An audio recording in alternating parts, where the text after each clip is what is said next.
So Trip Morgan and the No Dam's Given podcast. Little housekeeping note. So if you're watching the podcast and you're enjoying it, please subscribe. That helps us hit the Google algorithm and gets us more views. So it really helps. The other thing I would say is that if there's a topic that you would like to hear, then please comment. Both topics, criticism, good and bad, is welcomed. Today's podcast is brought to us by Albany Area Hand Therapy. Now, the hand therapist is actually not here today. He is on his way to Savannah getting some continuing education, so wish him well and safe travels. And also a shout out to my son, Joe Morgan, who is on the mound right now in South Carolina playing baseball. So wish him the best. So, Kerri, thank you for being here. Thanks for having me. It's a different look for me now. You know, I'm used to being on TV with no headphones, and still there's a microphone in my face, so it's a little similar. So I wanted to do this with Kerri for a while. Number one, we're buddies, and number two, she likes beer. True, I do like beer. She's been a huge supporter of Pretoria Fields Brewery, as well as being a supporter of the Georgia Center Med Spa, for which we have Nikki with us. Mm-hmm. That's right. Kerri's been awesome over the years. And no one at this table is a stranger, that's for sure. No. Say hey, Nikki. Hi, I'm Nikki. That's awesome. So, as most of you know, or you may not know, Kerri is the weather girl. Weather lady, weather woman. What's the I don't know. Whatever. Weather person. You know, I listen to Hey You or respond to Hey You. Exactly. So technically, I'm a meteorologist, but I also have the title news manager at Fox 31. So, but weather's my passion, and weather's always been my passion. So, weather girl, weather lady, Hey You, weather person, meteorologist. I think I've seen you before. What's your name? Whatever. Right. So how do you get into this? And did you get scared by a storm? You know, lightning was really loud one night. What drew you to this? Or every meteorologist has their own story of how it all began. Really, most of it involves severe weather or overcoming a fear, and that's why you choose to be a meteorologist. Me, a little backstory: I'm from Boston, Massachusetts originally, so it's up the East Coast a good ways. Over yonder, I think, is a term used down here. I've been here 8 years now, so I graduated high school in North Georgia. So when I was 7, I was living in North Georgia, Paulding County, and I saw a tornado form outside of my house. And from that moment, I knew that I wanted to do something related to weather. The movie Twister came out not too long after that, and then I wanted to be Helen Hunt. But I knew that I couldn't pull off being a blonde, so I was determined to make it work somehow. So it's always just been fascinating. I grew up watching Glenn Burns, like, chin in my palms, learning all the lingo, and just fascinated. It's the one thing in life that I have no control over. I can just tell you what I think is going to happen, and I've worked really hard to be consistent and right, because I hear all the time, oh, you get paid to be wrong. Well, trust me, I'm a perfectionist, so I'm going to be right more than I'm wrong. But there are times that, you know, Mother Nature will throw us curveballs, and you just got to be able to catch the pass as it's coming. That's got to be something you hear every day. Kerri, you said it wasn't going to rain. Right. Well, how come I've scheduled something because you said it wasn't going to rain. Right. Yeah. So that's my life every day.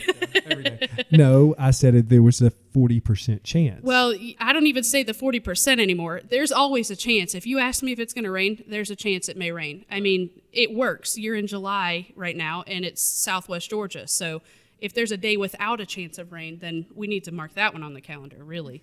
But yeah, you know, it's hard work. Actually, 2 weeks before I got this job 8 years ago, I was ready to join the Air Force Reserves and fly into hurricanes. That was my passion. Wow. So I still have the opportunities to fly into hurricanes. Unfortunately, every time I'm set to go and join the reserves, the Air Force Reserve, the 53rd Reconnaissance Group, you know, I have to be here to help bring weather to Southwest Georgia. Wow. The timing is a little bit of a conflict, but it's still, you know, one of my dreams to fly with them one day. So I settled for the rodeo weather landscape in Southwest Georgia, and, you know, I don't have to tell anybody watching or listening we've been through a roller coaster of storms just over the last 3 to 5 years, and even the ones before that. So it's challenging. I love my job because I go to work and every day is different, even if there's a chance of rain. So I have a controversial thing to talk about. So do you think that so it really seems to me in the last at least 10 years that we've had more severe storms, and maybe it's just because we got knocked with a couple of years of tornadoes, and now we've had the big hurricane. Do y'all keep up with data as to whether we're seeing increases in large storms over, say, long periods of time? Is that something that's happening? And can I relate that back to some sort of global climate change, or is... Yeah, global climate change is always something that's talked about. I don't know if you're using too much hairspray and that's making it, the reason why we have stronger storms. Right. I don't have the data for that correlation. I don't have hair. Oh, well, but you're not using and hairspray. I stopped using hairspray years ago. Yeah. Swore it I off. don't use hairspray 1984. either. All right, so hairspray's a moot point. We'll leave it to Ricky Lake and the musical. Those are the 80s, man. Right. Well, all you folks in the 80s using the hairspray, I don't know if that's contributed to stronger storms, but it definitely, in my opinion, feels like we're seeing more frequency of the number of storms that we have.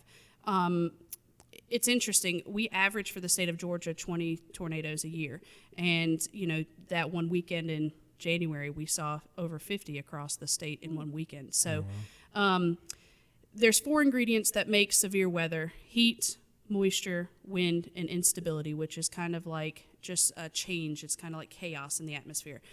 When those 4 ingredients come together, we have severe weather. We have the Gulf of Mexico, who influences our weather with the sea breeze front. It brings the moisture you need. We're in South Georgia. It's hot.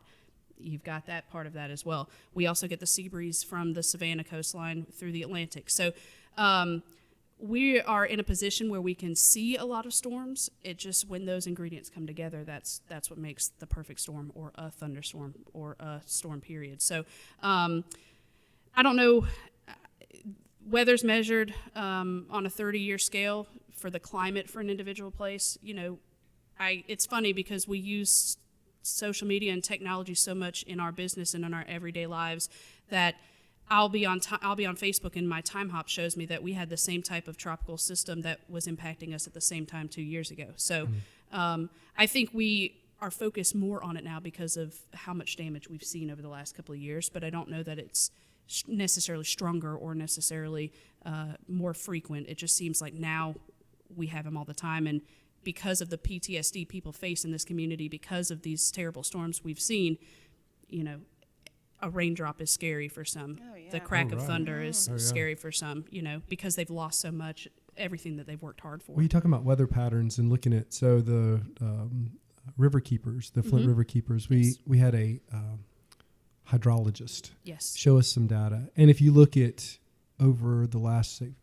was 100 years worth of data, the rainfall and droughts really haven't changed, and they're almost reciprocal, and they're very regular. Yeah. Meaning you can look like we're in a deep increase in in precipitation, however you want to say it right now.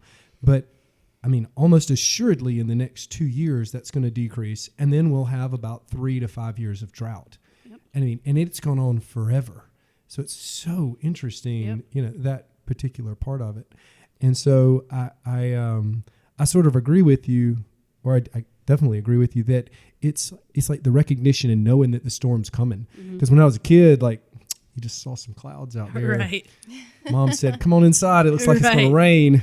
And then it was either bad or good. Right. And so you really didn't have time to go for the anticipation of the shock of whatever was going on. Well, as a kid, you're just upset you can't play outside anymore. But, even with society, we've changed. There's not a lot of kids playing outside anymore. They're playing video games, or they're playing games, or on their phones, or on computers. And that's part of what I miss about now compared to back then, because I was the same way.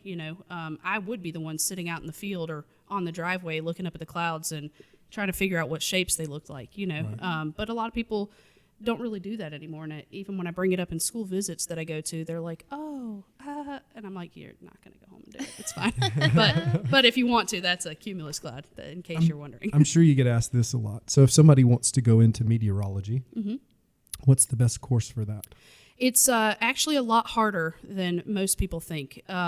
What I do in my day-to-day is not what I did in college. And I say that because in college and preparing before you go to college, you have to learn the fundamentals, math, reading, writing, public Science, speaking, right. science in general. But when you get into college, it's all Greek. And I say that because it's all equations. And the purpose of that is so that you understand the atmosphere in a mathematical sense to help you with knowing what's in place in front of you and figuring out what could happen, tomorrow, the next 12 hours, a week from now. So it's a lot of science. It's a lot of math. And if that's not a strong suit, you could still do it, but you're going to have to work a little bit harder. Something else that just blows my mind, and I don't think I really paid attention to it until I became a meteorologist on TV, is I could go out right now in Albany or in Sylvester or in Douglas or somewhere in South Georgia, anywhere really, and ask what county they live in, and most people don't know. And so that's something that I learned actually after the January tornadoes, because unless you have representation and that's what's common where you live, if I were to say that there's a storm, a strong storm or a tornadic storm moving through Baker, Mitchell, and Calhoun County, people in Dougherty County still aren't paying attention until they hear Dougherty County. Oh, wow. So if you're in Ben Hill County, you should know that Irwin County, Turner County, Wilcox County, those are all nearby that could have a storm moving towards you. So a lot of people focus on the city that they live in or their area code or their zip code, and maybe not in so much Dougherty County because I feel like a lot of people come to Albany for things that they need in the more rural counties. But, Cook County, do you know that you have Lowndes and Lanier nearby? Do you know that you have Berrien right next door? Tift County is right above you. Worth County touches you. Colquitt County touches you. So that's something that I've had to change the way that I present the weather is this is where the storm is. You need to know your surrounding county so that you have more time to prepare because now, like I said, majority of the people are scared of a thunderstorm. So. Oh, yeah. Speaking of change and getting into the subject that I wanted to talk about next was so media itself has changed. So how has that? Well, for instance, when the storms happened the last time, the TVs were out, but everybody was still checking their cell phones and still checking Facebook. And seeing what Kerri was doing. Yeah, it's amazing. 2019, you think about it, and I think a lot of us take for granted the power of the cell phone, the power of things like this, a podcast or the radio stations. There's a lot more leverage with these type of entities compared to TV. TV in itself in the next 5 years is going to be completely different from TV you've experienced your whole life. Right. I've been here 8 years. I moved to Albany 8 years the end of July. August 4th is my 8-year anniversary at Fox 31. When I moved here, we were still on tape instead of an SD card. We had people rolling tape to get the news on right. TV at night. And now everything's done by the computer, a small SD card and cameras, and now we do it from our cell phone. There are times that we may be driving and encounter an accident or our batteries have died in our cameras. We'll just whip out our cell phone and go Facebook Live at these events, and we can use that video in the newscast later that night. So the way that we see TV, like I said, in 5 years, I think it'll be completely different. I think local news is going to be different in 5 years. I think we'll be seeing more digital updates. Even though we have a newscast at 10 o'clock, you've already heard about the news because you've seen it on Facebook. That was an hour ago, 30 minutes ago. And that's the crazy thing is we never watch TV. But I keep up with you through all of everything Twitter else. And Instagram. Yeah, that's exactly right. And so I know what's going on. So it's not like that's not happening. And this whole idea, and you already spoke about it, this whole idea of new media and how the new media is changing how we're consuming it. It was a huge deal, and I think in the last political election. Yeah. I mean, all of the people who were the usual big players, they didn't even have any idea that Trump was going to get elected. Right. I mean, they had no idea. Right. Like they're so out of it, and I think it's a full example of how this paradigm shift is taking place. It's sort of, like most things, it happens, and then it sort of sneaks up on everybody until the realization of that things are different. Right. Well, and even with our viewership, we still have to rely on the old school TV and the broadcast and the newscast each night, because that's our job. That's what we do. But also, we understand that there's people in an age group that is 70 plus that may not have a smartphone. They may still be on the flip phone days and don't know how to access this information on a computer or on a cell phone. I have a lady that I'm good friends with, and she's a viewer and watches me religiously and updates me on things that she sees around the neighborhood. But she's like, "Oh, I didn't get that picture you just sent because I'm on my flip phone." And I'm like, "It's 2019. You still got a flip phone. You're the coolest person I know right now, actually." You should meet my dad. He also has one. Right. I wish I could go back to a flip phone. But you can literally find out whatever you want about me, right, just in the palm of your hands, and that's scary too. Oh my gosh, yeah. So yeah, I think it's a good change. I think that, like you said, the change is crazy when it happens, and it's shocking to everybody, but then it becomes a consistency and an everyday part of life, and we don't really notice it. Yeah, just for example, I actually called the TV station manager to come do a podcast with me, which seems like a completely ass backwards, right? Yeah, a little bit, but I mean, it's a good platform. We were talking a little bit before we started rolling, and podcasts are only something you think about while you're driving to on a long distance or taking a trip, and it was kind of talk radio essentially. But now podcasts have so many more elements to it. For example, the one that we discussed was Tara Grinstead. People who are from South Georgia know who Tara Grinstead is and was. And for those of you who may not know, she was a beauty queen and an Irwin County school teacher who was kidnapped and killed. And 5 years ago, podcasts weren't talked about. People didn't know what they were. People weren't doing them. But that one came out and sparked a lot of conversation and helped eventually uncover some leads that helped arrest 2 people responsible for her death. And they can be used in every single context of life. They have a lot. YouTube has a big pull too with the. I don't know how to do this. Show me how to do. Somebody else done it and has recorded it. Right. So now I know how to do it in 10 easy steps. Oh, no doubt. I mean, my kids don't understand that before Google and YouTube that you had to look something up, or there was a knowledge deficit that you had to go find somebody who knew how to do something. Drive. I mean, even think of driving before GPS. Oh gosh. People wrote down. I remember sitting when I first moved here to write down how I was going to drive to get from Boston to here, because I had no idea where I was going. I was like, well, if I run into a situation where there's no service, what am I going to do? The old Rand McNally naps that go, the huge atlas that goes. The Twister reference. Don't fold the maps. Yeah, roll them. Don't fold. Awesome. So, but yeah, no, I mean, absolutely. I think everything that we do day to day has changed a year ago, 2 years ago. So I mean, it's exciting. I guess one question in my mind is, are the traditional media outlets going to adapt? We already have. Now we are seeing more Facebook Lives from breaking news, where before you'd have to wait till 4, 5, 12:30, 6, 7, 10, 11, or the morning show to see it. They use live trucks to get that information out there, as quick as we could. For my shop, we push web first because we know people are going to the web to get the information if they haven't gotten it already.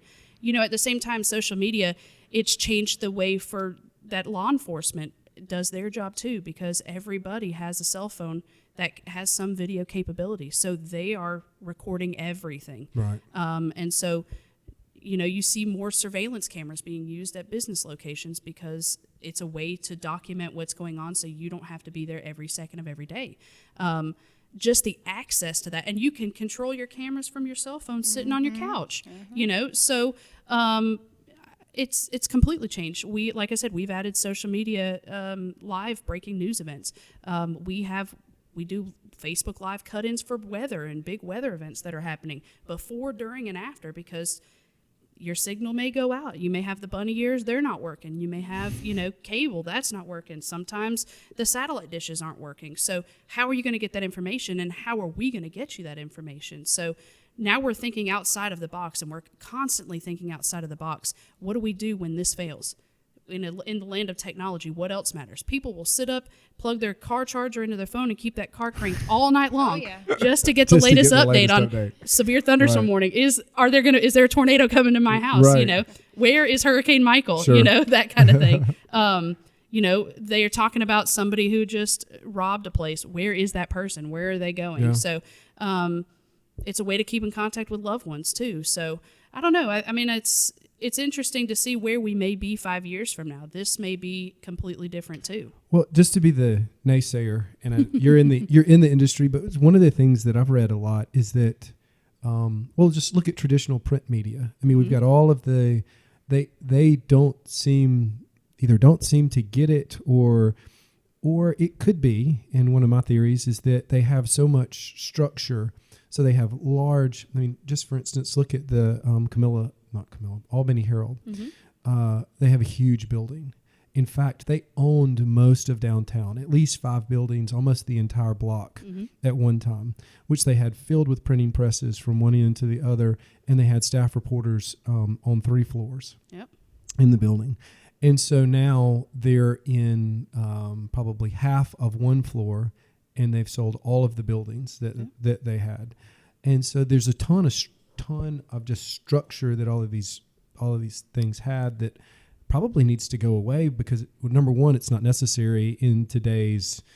You don't need printing presses, which means you don't need space, and all of your people can work at home because they've got typewriters and computers and everything there. Tape recorders, they go out and they're where we are, just without a camera. But still, even with that, a lot of these big media sources are going under, or not media, paper specifically is the ones you hear about most often. But then there's for those of us who like keep up with non-traditional media. The non-traditional media is constantly talking about the decrease in quality of traditional media and how maybe a lot of those quality people have moved over or are doing different things. And so, I don't know. Yeah, I mean, I think there's a couple of scenarios to that statement there alone. A lot of these newspapers that you have physically woke up and were excited to get the ads and the coupons and the puzzles and the comics on Sunday morning, I think they'll stay around, but the number of them have dwindled drastically.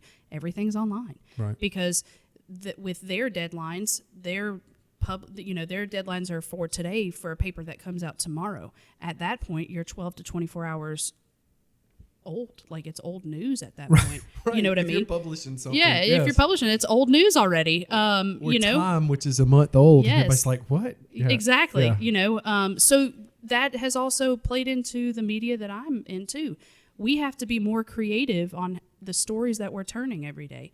And I say that in the sense that we're going to be at all the press conferences that are vital to the community's needs and for the alert and protect and empower and all of that. But we have to find a way to do something and tell a story that's relatable to people who live here and isn't outdated by 10 o'clock, even if we shot the interview at 9 in the morning. So, I've challenged my reporters, and it helps that a lot of them who come to Albany are not from here, and they are fresh out of school. So they're really just getting their feet in the door and getting their toes wet and trying to learn this business. And it's a very stressful business. But, luckily, South Georgia has a lot of every type of news that people can learn about here. Everything from, we did a Facebook Live about a dog that was stuck on a house in downtown Albany, and that would not have led my newscast, and we didn't even think about that during the day. But it became a story that people cared about because they were worried about the welfare of that dog, and they wanted to know what happened, Right. So, and there's pooch groups on Facebook. Like, They've you lose your shared dog. Yes. Like, your dog can be found immediately. Right. I've met people in town because I found their dog. At least 2 or 3 times found a dog, put it on Facebook, and within like 10 minutes, they're like, somebody in Asheville called somebody who was vacationing, and it happened to be their, or text or whatever. Right. And so, that's incredible. Well, and that's kind of how it's changed a little bit is, newspapers were very personal. You spent time with these people telling them your story. And now with news as crazy and as quickly as it happens, are we losing that personal connection or that emotional connection to these types of stories? With the deadlines much quicker now because everybody got the information 5 minutes ago, how do you stay relevant? what are you doing and providing that makes the story relevant when it's published 12 hours ago, or when the newscast is 6 hours from now, or whatever. Right. So I don't know if it's changing more of I need the information now and the credibility of the sources. As long as you get information, I don't think people care anymore. Where back in the day that's a good point. Yeah. We were, taking the time to get the facts. Well, that's a really good point. So now, because of the pressure to get news out, is it fake news because because they're trying so hard to get it out faster than everybody else? It's not so much that it's fake, it's just they didn't take the time to go check. Whereas if it was going to be in a paper that was 2 days from now, or they had weeks to work on a story, then, and there still are some pieces that take weeks to work on, but that's a really good point. Yeah, I mean, we have that comes down to an ethical thing when we're talking about fake news, because the integrity of a newsroom, I don't care what your call letters are, you should be finding the news and providing it accurate information quickly. Sure. And credible information. Yeah, too. I didn't mean fake. I mean, that's just one of those That's just one of those catchphrases that's gotten out. Like I guess President clickbait. Trump. Oh yeah, clickbait, and that's a great example too. And I will use weather because that's my passion, and it really just drives my blood pressure when I see clickbait. We'll take, for example, tropical season. There are people who have some inkling of what a weather model looks like, and if there's some kind of blob near South Georgia 10 days from now, that thing is up on social media in a hot minute, and it's been shared 13,000 times.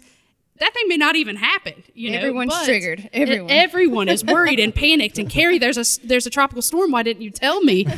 So I can't believe it. I can't believe you. Is it coming right down Lido? I mean, right now it's a week and a half away. I have no idea. But investigative pieces, these deep dives every month, every couple of weeks, every day, every newscast. Yeah. So it's good and bad. We need to learn, and we need to teach younger reporters that are just coming into the business to ask those harder questions now, instead of waiting for a sit down to do just these hard questions. So at press conferences, are we asking the hard questions?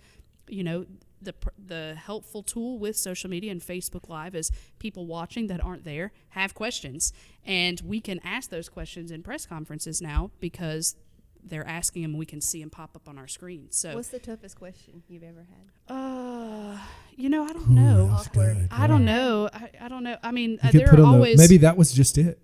Yeah, that may actually have just been it. I don't know that I've had any really tough or awkward. You just took her. Yeah, I don't know if I've had any really tough or awkward questions that I've had to ask where they were memorable. I mean, I think it depends on the situation. I've been in tough moments. I covered a story of a shooting that happened over the weekend in Camilla, and it's hard. We have to go out to these places and see if people will talk to us. A lot of times they don't want to. A lot of times you run into people that are really closely related, or they know these people really well, connected. Yeah. And the one that I remember is I was out there, and it was a cul-de-sac neighborhood, and I spoke to the person's best friend who was just shot and killed 6 hours earlier, and he was kind of there just going through it again in his head. He was there when he got shot. He saw it happen. He saw his best friend die, and what I planned on doing when I got there was not what ended up happening. I mean, I sat in a hug where the guy cried on my shoulder, and then the person who died, his another family member's an aunt, I think. We all just hugged each other and cried for a good 30 minutes, and I don't even know the person, and I was sobbing too, So some of those things that you don't prepare for that in college until you get on scene. So, and then I've been through tough stuff, I was on TV when the tornado came through Albany, and I remember looking at my phone and seeing tornado emergency.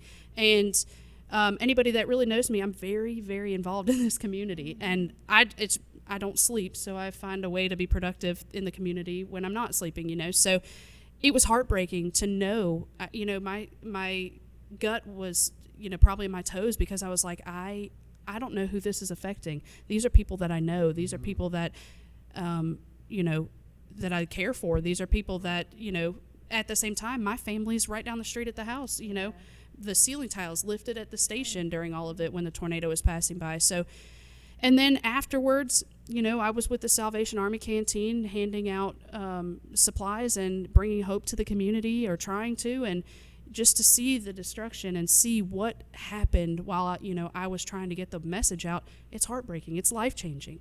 Yeah. I still I smell pine in my sleep, I think, after that. And, people say that, but it's true. I don't know that I could have a real Christmas tree again, because I don't want to smell it. It brings back a bad memory. I've had nightmares about it, so because of all the chainsaws. Well, the chainsaw oil. Yeah, exactly. Cutting up one pine tree after another pine tree after another. But more than that, it's no secret that Albany once was known as the fourth poorest city in the nation. Yeah. These houses. We actually still make that list, I think. But I don't think we're fourth anymore. But I think we we're moved on the down list. to ninth. Okay, well, progress. Yeah. Progress. But when you're at the bottom, you can always, you can always go up. A long way up. But in saying that, these are houses that people work so hard for, and it means so much more because they had nothing, and now they really have nothing. And that, I think that's what pulled on my heartstrings, and that's why it kind of changed. But it changed me as a person, and it changed me as it changed us as a community, to be able to overcome this. And it's different but similar to what folks endured 94 with the floods, and 98 and 2002 and 2015 December flooding. When you go to school and when you get into this business, you don't prepare for those things. And until you live them, and I don't wish that upon anybody, but until you live them, you don't really know what you're going to do and what you're going to face when you leave work the next day. So it's different, and I think that I love that there's more opportunities for people to stay connected. And I think that's one of the biggest benefits of social media and of new media. Do you think it's going to become more, and I guess it already has, interactive? I mean, the TV itself hasn't become interactive, but certainly the news has, because people ask you questions all the time on Facebook. And you're constantly answering. Listen, people will tell me if I've gained weight. People will ask me if I'm pregnant. People don't. Guys, stop asking about the weight. Listen, people don't care when they're behind a keyboard, because there's no consequence. These aren't the conversations that we're having face to face, because trolls. So there's always pros and cons to everything. With it being so accessible, it works out in your favor, and it doesn't. It's a way to communicate, but at the same time, there's no filter. Like Squawk Box on steroids. Yeah, except it's right here. Well, I think if you're sitting there talking to somebody, you're not going to tell them they're a sorry son of a bitch right in their face, generally. Right. But depending on how many of these beers you've had. Touche. This part of the podcast is actually brought to you by Rye Charles. But no, I mean, it's a real thing, because it's so, there's an inhuman part to this whole new media thing. I mean, and you spoke about and what you're talking about is the humanity of getting involved in someone's life and really telling their story and affecting, because I mean, the podcast that you talked about put 2 people in jail. Yeah. Yeah. So it changed the family of the killed lady, because it gave them justice. It changed the family of the killers.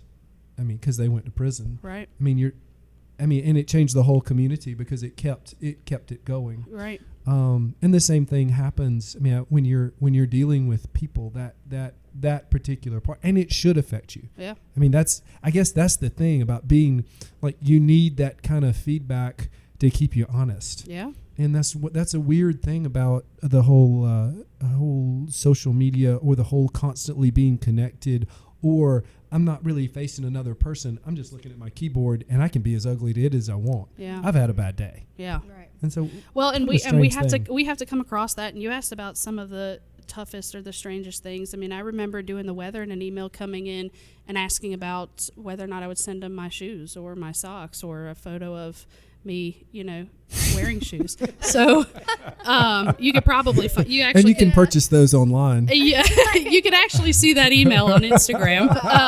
But because of course I had to share that one. Of course, but, yeah, definitely. It opens the door for lots of different things. I mentioned about social media changing the way law enforcement kind of interacts. Everything's right there, but there's so much hate in the country and the communities not just Albany. I'm speaking on a larger No, scale. no, yeah. It's tough for them to do their job, to put on that badge and go out the door every day. I mean, Right. compared to some of the things that they have to see and do, my job is a walk in the park, and No every doubt. day I told you that, there's somebody that's like, oh, you get paid to be wrong. Well, no, I don't. No. No, not exactly how that science works, but good hypothesis. Thank you. We'll try again. Ding. Ding. Next. Yeah, that's right. But at the same time, it works because sometimes they don't want to be face-to-face to give you information. So now it's a way to give you information to look into, whether it be law enforcement, whether it be the media. It's worth all of that. Yeah. Sometimes. I mean, so, I don't know. I mean, I think it's going to continue to change. What we're used to right now is going to be different. They talk about Big Brother watching and things of that nature. I'm Right. sure that technology exists. We have Alexa now. She gathering will Oh no. she Oh, no will doubt. answer Right. every question you have and more, and record it and keep it for later and move on. But, you can post on Facebook and it has your longitude and latitude of where you've posted that from. So Oh, no doubt. whether No. you're on vacation posting about that you're out of town, or you're at a restaurant having dinner, or you're just, post into post, somebody can find out right where you are. And Or like what is it? Not so. I do Facebook, but my kids say that's really old. Like I don't even know if they have Facebook pages. Instagram apparently is a little bit better, but Snapchat, like that's the place to go. That's how they communicate. Like Well, they don't yeah. like they don't text, they don't Facebook, they do some Instagram, but the post has to be really good to post the Instagram. Yeah. So. But everything Snapchat, and you can look and see where everybody is, which is really strange to me. That's yeah, they got the map feature on that too. Snapchat's one of those apps do y'all where do that with the news station, or is that a thing? No. I mean, I'm not friends with people on Snapchat from the community as far as I Yeah. just met you, let's be Snap Well, buddies. I don't know. I mean, you go through it. There's like, Yeah. I I feel like Snapchat is more personal based on your friendships and your relationships that you have, whereas, Twitter or Facebook is more public, Yeah. if that makes any sense. I feel like you're absolutely right. A lot of businesses and news organizations, they're the ones that are using Facebook, or people with families that live outside of Albany, outside of Georgia, outside of the country. It's that's an a good easy point. tool to keep Keep in up. touch. But as far as up and coming, most people now are on Snapchat and Instagram probably. But like you said, Instagram posts have to be on point. You can't just throw it up there because you're at the barbershop. You know? Take us back, or I'm going to take us back to back to the media part. So Pretoria Fields has actually Pretoria Fields is attempting to acquire a radio station. Hopefully I will not get in trouble for actually mentioning that by the FCC, because apparently, for those who don't know, if you want to buy a radio station, you actually have to ask the FCC for the permission to acquire the signal. Yep. And you can't be quite a few things that you can't be. And I won't go through those. There's a 'Cause lot of rules. I probably don't even know it. But so the whole idea, and I want to get into this, is this idea of new media, and how do we connect with people nowadays? Because I don't watch TV. I mean, really, we watch Netflix, which is really not real TV, because it's basically downloaded over the internet. I can watch it on my phone, I watch it on my computer, I can find it wherever. Pull up your account on the. I get it. On the, I don't watch TV either, so Yeah, I get it. exactly. Yeah, and I work at a news station, and I don't watch TV. Now I'm up to date on what is going on because I'm living it every day and helping get the news team out, moving and covering stories. So I have that advantage. But for people who don't watch TV, it's tough. Netflix is a big thing. People do it. I mean, they have hashtags about, Netflix and chill and all that kind of stuff. But you have different things like Chromecast and Hulu, and they're taking our TV shows and putting them on there. Roku. People have apps on Roku. We have a channel on YouTube. So it's all part of the change. Here's a weird thing. So my kids, the older two, they both like records. So throwback to records, Right. And they both listen to the radio, which is another reason why we started talking about doing a radio station. There's a nostalgia for older things. And It's coming back. Yeah, it's that's coming exactly back, right. Like fanny packs are like supposedly hairspray. coming back too. Hairspray. Going back to hairspray. We're coming back. Pull it back full circle. No, you're right. I too have records, and that's a new thing. I got a record player for Christmas last year, because it's just fun. You're in control of that music, and you get to dictate what happens. The radio, it's just always been there. It's convenient. Yeah. If you can't figure out what you want on your iTunes that day, or you don't have a favorite playlist that you want to listen to, we're gonna station hop through the commercials. And people don't. And what I remember is having a DJ that I really liked, and when he was on, it was there was something about how he played songs that I really, that I was drawn to, and I think that's a thing. But they've changed too. The way that the radio is done is not like it was before too. There are a lot of people that have syndicated radio talk show hosts. Bobby Bones isn't in Albany, Georgia, but you can hear him every morning, or at least Monday through Friday. So syndication is a big word that's being used in media these days because it's easier to have one person pay one person or a handful of people to give information to disperse to multiple a whole places lot of information instead of having separate stations. And I guess that was our idea, was if you look around all of the radio stations, most except for one and possibly the one we're buying, were owned by but we're owned by conglomerates. Right. And those conglomerates were syndicating their shows from everywhere else. They had 8 to 10 stations in one building here in Albany, although the signals are coming from Sylvester and Cordele and Americus and Blakely, all over Southwest Georgia. And so there was no local channel, whereas when I was a kid, it seemed like everybody was local. That's exactly right. And so part of the idea behind Pretoria Media is to try to recreate that local feel and refocus our media dollars in both audio, as like podcast is one example of that, and video production through these things, for which we can get our video out through multiple different sources, both Facebook it's just, and it's like I think it plays into what we were just discussing. We can do those things. Maybe we're not doing them as well, and I don't have, at least right now, we don't have people who went to school and that's, what their life's work wanted to be. But who knows, in the next few years we may. Well, and maybe, but again, I think the way of that's done is changing. So you're going to have to create a catalyst or bring back an old trade. There's no more Casey Kasems anymore. There's no more Ryan Seacrest in every single location around the states and countries. So even the top 40, which they've been doing for years and years and years, has shifted a little bit as well. So I think the important thing to do is, for any type of media that you're doing, is the relevancy and accuracy. I mean, what are we talking about? What are we showing? Why should people watch? And if it's topics that they're interested in, you've sold them. But you've got to find some way to see what people want. Sure. Hey, we're gonna take 2 seconds. I'm gonna go to the bathroom. Okay. And they'll actually cut this part out. And then okay, so we're back. And yes, I went and took a pee break. Our next topic, or last topic.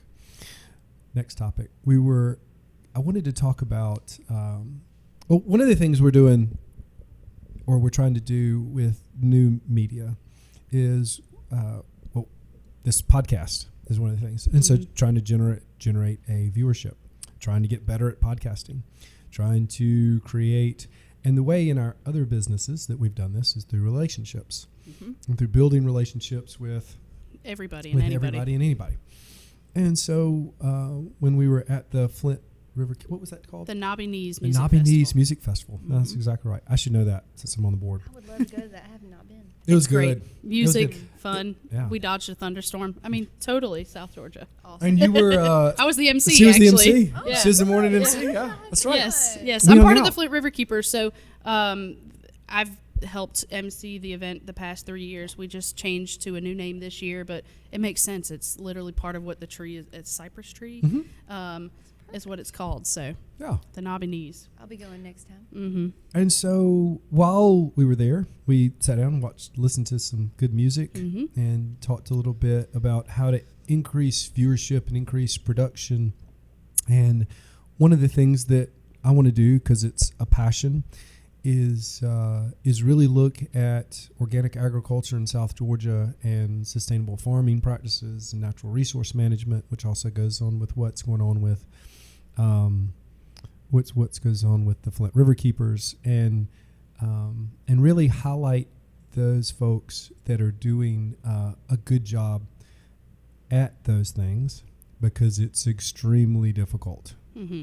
So we have an organic farm. We got organic certification about 4 years ago, something like that. And time flies when you're having fun. And there's a reason that people use chemicals. Yep. It increases production capacity. It makes Produces more product. It makes product. You get viable stuff. I mean, you don't have as much labor, so your labor cost is less. So lots of reasons why people switched to chemicals as opposed to hand labor for farming. From the medical standpoint, though, I think it's imperative that we figure out a way to at least reduce the amount of chemicals and toxins and poisons that we're using to produce our food, because I think it is at least contributed in part to the epidemic of chronic disease that we're seeing across the United States. Now, without, the caveat to that is without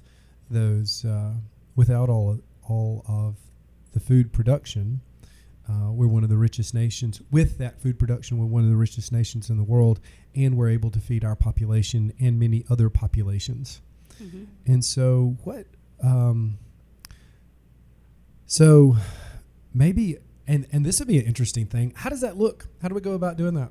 Oh, so can we do that? So I specialize in weather. But that too plays a factor in this. Even with the watermelon crops we just saw here, with the amount of rain that we saw toward the tail end of the season, was detrimental in some regards. We had major Hurricane Michael. We can't talk about that one enough. Took out most of the timber industry in South Georgia. Now, that's not necessarily organic farming or finding resources and natural resources to be able to do that, but I think it all kind of ties in hand. We need to make sure that our infrastructure systems are secure so that our water table isn't compromised, or the way that we're irrigating isn't compromised. I'm not an expert at farming. I have some aloe and some lemongrass growing in my house right now, sure. And some lavender, but you've got to be able to protect these from bugs, from insects, from things in the air, to help them produce and stay viable and stay productive and produce a yield. I mean, at the end of the day, that's what y'all are looking to do as a farmer's, produce a yield. And so it kind of is married, in the sense that weather is very dependent on what kind of crop you have, depending on is it too dry, is it too wet, are you saving money by not having to irrigate because we've seen just enough or just the right amount of rain. What happens, or are you prepared for what can you do to protect your crop if something like a tornado or a hurricane sure. or something comes through? Yeah, most things are insured nowadays. But still, the bad thing is the enough, insurance really only covers about 50% of what the loss was. So and when do you get that insurance money to help with, saving your crop or replanting? So, sure. There's a lot of decisions that are made. God bless y'all for being able to read the climate and know kind of what you need and stuff. But I guess one of the things, one of the things that I wanted to produce it, or to aspects to look at, was like look at what Sweetgrass Dairy's doing down in Thomasville, mm-hmm. and look at what White Oak Pastures, mm-hmm. like grass-fed beef and grass-fed cattle, right. non-GMO products, and how, what are the health benefits to those, and really, so what I thought was sort of highlight some of the producers in the area, and then also talk about the medical benefits that are associated with that, because I think that makes it real for people. So why should I do that? And then how? So number one, it's more expensive.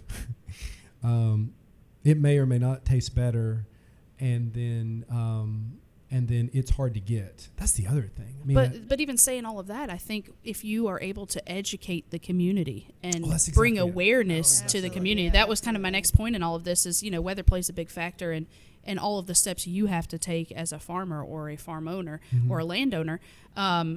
It all comes down to, perception of the community. Why do I need this? How does this help me become healthier or stay healthy or get healthier?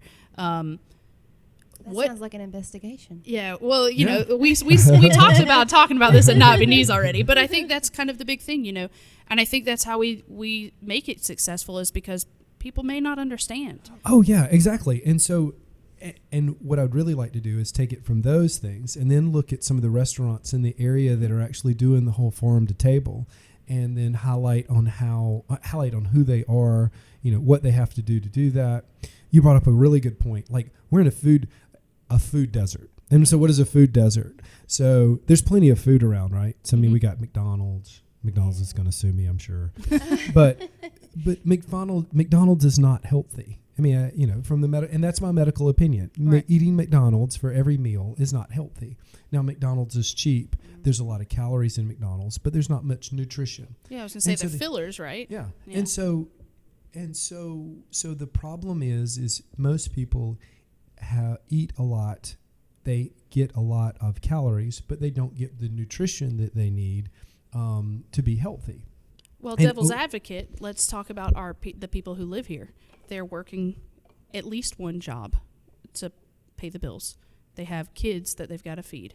They go to places like that, fast food chains, and because it's quick and it's easy. Oh yeah. So part of the education and awareness is not only why is this beneficial to you, but maybe it's also tying in some kind of how can we create meals that are quick and easy for you for your Right. day to day too. So So to that point, most of the subsidies for food, people do exactly that. They go and get as much as they can for what they have. Well, if we subsidized, and I'm not saying only, but if we subsidized mostly what was healthy, which means exactly what your grandma told you were supposed to eat. Eat meat, vegetables, fruit, greens.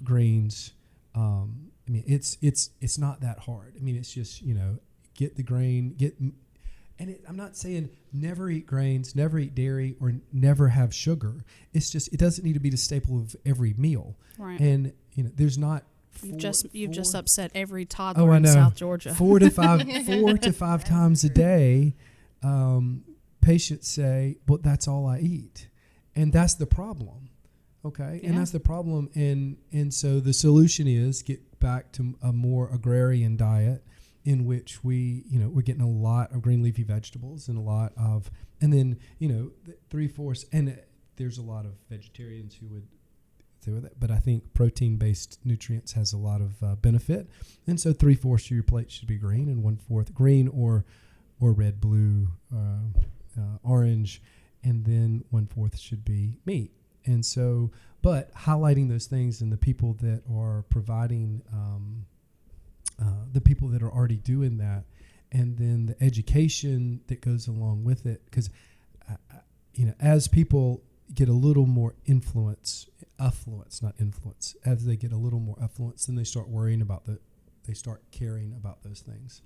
And so, how do we do that? Well, I think the media outlets are certainly a very good way. Yeah. And Well, so, and that's actually Pretoria Field's collective mission, is to promote these ideals. Yeah, and that's an easy investigative piece, kind of like that Nikki was alluding to is that's something that we can do to help with that too. But it also starts even for people who don't watch the news, the kids in the school system. Oh, yeah. So many over the last 3 years, there have been so many more farm to table stories where these schools have community gardens that they grow stuff to. There's a school right here in Doherty County, Lake Park Elementary. Nope. International Studies Elementary, they will save food that's not been eaten and provide it for kids who don't have food on the weekend or something. Right. So Farmer Fredo, y'all have Shout had out him to on Farmer here. Fredo before you go. Yeah, Fox fans, we do have a big lineup this fall coming. WWE returns for the wrestling fans. It goes good with beer, that and Thursday Night Football for sure. So they partner well. And then the Masked Singer is one of our big ones that's coming back. I know a lot of people were very curious about who was under the mask all season long. So we'll be very active on new media, social media with all of that as well. So something for everybody this upcoming fall. Very good. Thank you very much for doing this. Thanks I appreciate for having it. me. It's been fun. Well, It has been fun. Awesome. I'm always here for y'all. and and then for everybody to know, she actually gets all this beer that's left. So and she only drank one. So. Right. All right. Thank you.